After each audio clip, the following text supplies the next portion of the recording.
Welcome to Real Vermont News. I'm Bob Frenier here to say somebody's finally looking into things. Today, we're looking into how the two-party system worked in 2018 to hold the line on taxes and fees. Here's Guy Page with a report. Bob, during the 2016 campaign, Governor Phil Scott made it perfectly clear to the citizens of Vermont that he would veto any budget that raised taxes or fees, and voters elected enough Republican members of the House of Representatives to sustain that veto. House Democrats knew this. They changed the governor's budget priorities in 2017 and moved some money around, but they didn't try to impose any new taxes or fees that first year of the Scott administration. But why were the Democrats able to force a tax increase in 2018?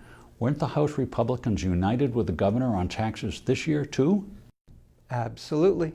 Most Republican House members campaigned on a promise of no new taxes, no new fees. They were united on the issue.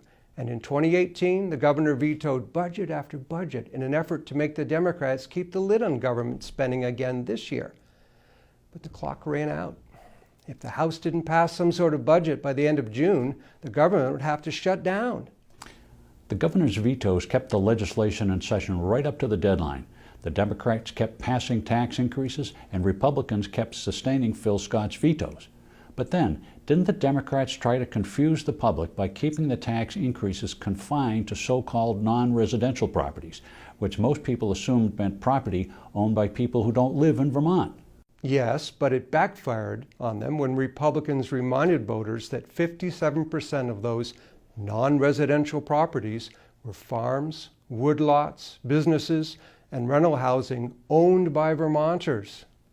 The Democrats were forcing yet another tax increase on Vermonters. Unfortunately, Governor Scott had no choice but to let the budget bill become law without his signature. A government shutdown would have hurt too many people. Thanks, Guy. Imagine what would have happened if Republicans had the 23 additional seats in the House of Representatives needed to be the majority party. Would there have been a property tax increase on anyone? Keep that in mind when you meet candidates running for office in November.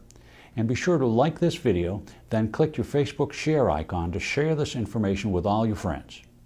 That's all the Real Vermont News we have time for. A lot more happened, and we'll be looking into all of it.